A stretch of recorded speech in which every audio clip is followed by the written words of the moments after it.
Hey, what's up, guys? Jag Manga, Jaggy Sports. And what I want to talk about right now, I got a number of things to talk about. Let's just get it out there right now. Sacramento Kings, Chimezie Metu. The name rings right off your tongue. Chimezie Metu. Take a look at this. Mezzy, congratulations, man. Thank you. Just first off, how'd that feel? Felt great, man. Felt great. Obviously, like I said earlier, started off the season, struggling to shoot the ball. And, the coaching staff, teammates, everybody just kept believing in me, keeps on telling me to shoot it. So, and, I'm not going to lie, for a couple of days, my confidence been shot a little bit, but I just kept working. And obviously, it's in the right place, right time. Fox made a great pass, and the rest is history. Can you take us through that play? Was that kind of the way they drew it up? Yeah, he basically drew it up.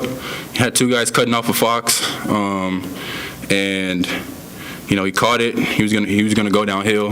The play was for him, obviously, but there's a game earlier this year where he told me if I was open, he was gonna throw it to me. So, and obviously, they're playing the numbers. He helped off, and he made a great pass and knocked the shot down. Chimezie, just how good does it feel to have your teammate make that play for you and have that confidence in you? It feels great. It feels great. Like I said, they've been the ones telling me to keep shooting it. So, for him to then make the play, it feels great to know that they actually believe and trust in the work that I've been putting in. Mezzy, just real quick, what's it like to hit a shot like that in front of the visiting bench like that? That was probably the best part, honestly. All the guys in your ear, everything. But block all that out and just kind of let muscle memory take over.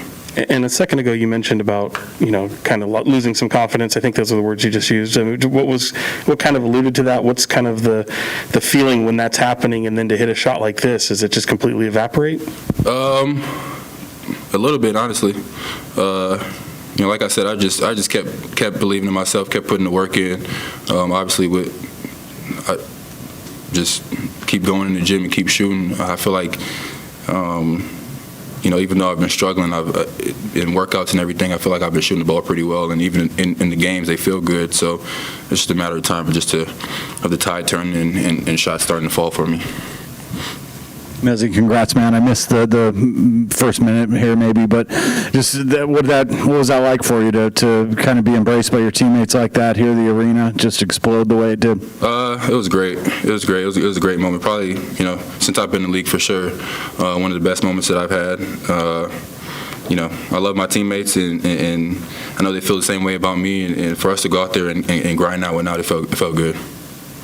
Chimezie, just given all the COVID outbreak and just all the struggles this team has had, consecutive wins for the first time since early December, what does a win like this do for the whole team? It's a big boost.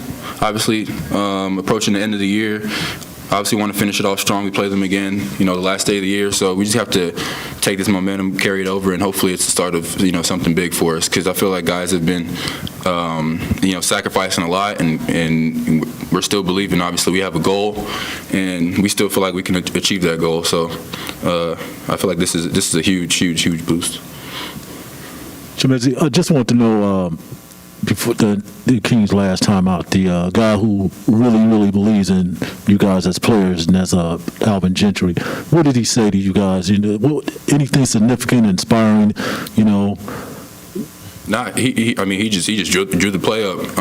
He had guys, 5 guys out there. Honestly, he could have put anybody out there, and I feel like somebody would have made a big play. So he had 5 guys out there, and he believes in us. The whole coaching staff believes in everybody. So it was just a matter of us just going out there and executing what he drew up.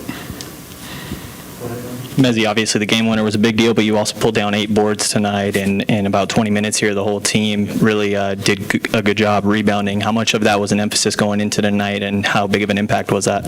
It's been a huge emphasis for us since the season started, obviously, just to terminate possessions for the other team.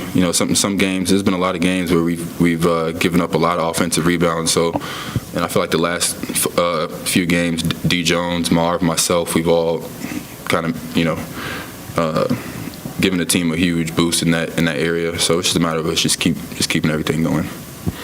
Mezzy, just as someone who will probably never experience a moment like that in my life, or most people wouldn't, what is it like to get mobbed by your teammates like that? What is that feeling like, and how loud did it feel in there? Man, it was great. I kind of blacked out. I'm not even gonna lie to you, but it was a great feeling. Obviously, when everything settles and kind of we were watching it in the locker room, it kind of felt great. So I'm just happy that the shot went in.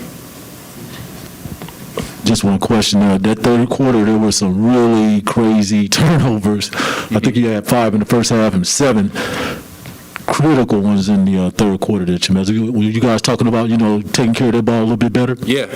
That's been a huge emphasis along with rebounding, because we feel like, turning the ball over has kind of hurt our defense a lot. So tonight in the first half, we played a for the most part, a great half, taking care of the ball. And, we did the same thing last night against OKC and, limit their fast break points. And it's kind of reflected on the scoreboard. So we're not giving up, 120, 125 points. So, I think taking care of the ball is a huge part in that. So if you take a look at Sacramento is currently in 11th, 15-21. And all it takes is for Minnesota, the Spurs, I don't think the Spurs would do it, but Lakers, Dallas to slip. And everyone above them has lost 1, but Sacramento has won their last 2. So it's just a matter of time. They're playing fairly well. De'Aaron Fox, he slipped a bit in his points percentage from last year because it was sitting at 25.2, but now it's 20.5. But still, he's getting his team involved, which is cool. And Alvin Gentry, he's proven that he had his one good season with the Pelicans, .585, but then again he had Anthony Davis. So now it's just increasing as we speak on the Kings. So it's been 15 years since Sacramento Kings have made the playoffs. And I think that they will make the playoffs. Not because of Chimezie Metu's 3-point buzzer beater last night that had everybody, social media just going nuts kind of thing at the time. But I'm thinking Alvin Gentry is so underrated, it's hilarious. Pelicans, David Griffin needed a scapegoat, and he chose Alvin Gentry. I gave him to the answers to the test, and he still failed. I thought that was stupid. But Alvin Gentry proves once again that his method of coaching is not that bad. It's actually pretty good, and he's actually doing a fairly good job. They won 2 in a row. They're currently out of the playoff, in that play-in tournament kind of thing. So they are in 11th spot, but if they actually win a game or here and there kind of thing, they might get into it. So I honestly think Sacramento Kings, they have a shot if they start picking it up a bit. I know De'Aaron Fox slipped a little bit from last year's numbers. But if he learns to play with a lot of his teammates, and you got to think to yourself, they have a lot of good pieces. They have a really lot of good pieces, and this season could be the season that they break that 15-year drought.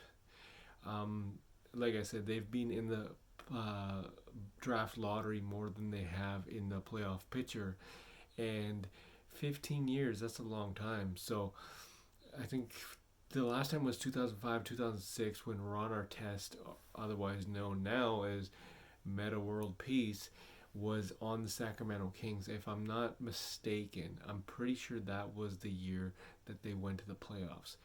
That was a long time ago. A really, really long time ago. So this year, knock on wood, I think under the leadership of Alvin Gentry and Halliburton, De'Aaron Fox, you have Buddy Hield, Marvin Bagley Jr., the list goes on.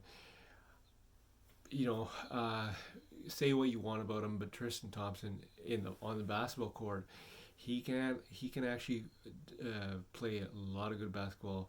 Very good offensive rebounder. So they got the pieces to actually make it into the playoffs. I don't know if they have the pieces to do some damage in the playoffs, but they can make it to the playoffs or in the play-in picture. So, let's keep it riding. I feel Minnesota is going to slip a little bit just because of the fact that they're too inconsistent with with their play, D'Angelo Russell, and then you have Karl Anthony Towns. But I think that they're too inconsistent, and Sacramento and Alvin Gentry is just going to be take advantage of that. So tell me what you guys think. Subscribe to this channel to get the great content. Tell me what you think. Leave a comment in the comment section to whether or not Sacramento Kings will make the playoffs this season. Jag Mangat, Jaggy Sports.